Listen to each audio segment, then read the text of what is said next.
Real perfumes are supposed to tell you a story, one which you can experience throughout the day. You can't achieve this experience if your application is incorrect. You see, perfumes have a delicate composition of their notes. You won't be able to smell what the perfumer intended you to smell if you don't apply them correctly. Usually people would spray them on their pulse points, which is what I generally do as well, but you really boost their performance by spraying it on an area which generates a lot of heat. This area will usually be the chest because it's where your heart is located, so there's warm blood pumping around that area, and there's generally a lot of blood vessels around that area as well. But one thing you might want to consider if you do usually spray on your pulse points is that if your hands are usually cold and you have poor circulation, it's not going to increase the performance of your perfume because there's not enough heat going to that area.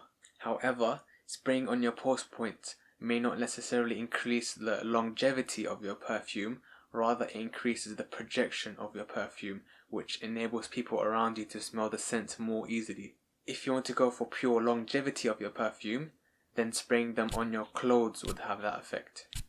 This is because the perfume molecules are absorbed by the fabric of your clothes and aren't easily heated up like when they're on your skin. This method does come with a downside though, because although you'll have a good amount of longevity, you won't have that same amount of projection you would have if it was on your skin. But this last tip I'll leave you guys is not known by many people. It helps both the longevity and the performance of your perfume, and that is to have your skin moisturized before you apply the perfume. This helps lock the perfume molecules onto your skin, as it gives it a medium to stick to, rather than the perfume molecules just evaporating off your skin a few moments after application.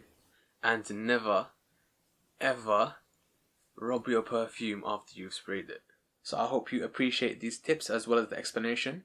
I wish you great opulence in your perfume journey. Thank you for watching and stay blessed.